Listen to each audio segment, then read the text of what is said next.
Steve Jarding with Brian Moran's campaign here in Virginia in 2009. I want to take a couple minutes today and talk about why one of the reasons we think that Brian gives us the best shot, not only at winning this primary, but winning in the fall.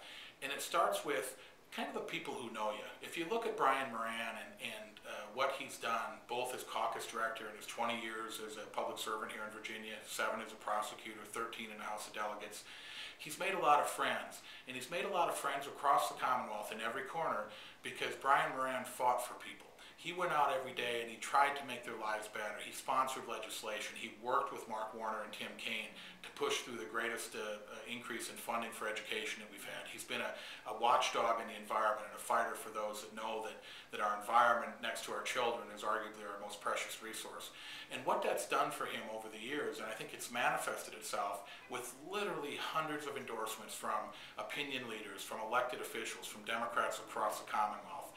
And let me tell you as well why I think that's important. Endorsements in and of themselves may or may not be a big thing, but when you're running in a low turnout primary, when you're running and trying to say, trust me, I can get you to the next level, I can win this race, I can make sure that we keep the governor's mansion in control of the Democrats, very often it starts with the people that know you.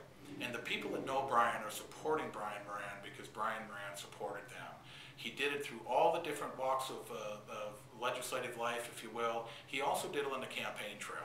This is a man who works tirelessly, who cares about people, who understands that Virginians in 2009 moving forward are going to need a voice in Richmond that is a Virginia voice, a voice that understands them. Is someone that doesn't just come in and say, I'm going to throw out platitudes or I'm going to throw out ideas.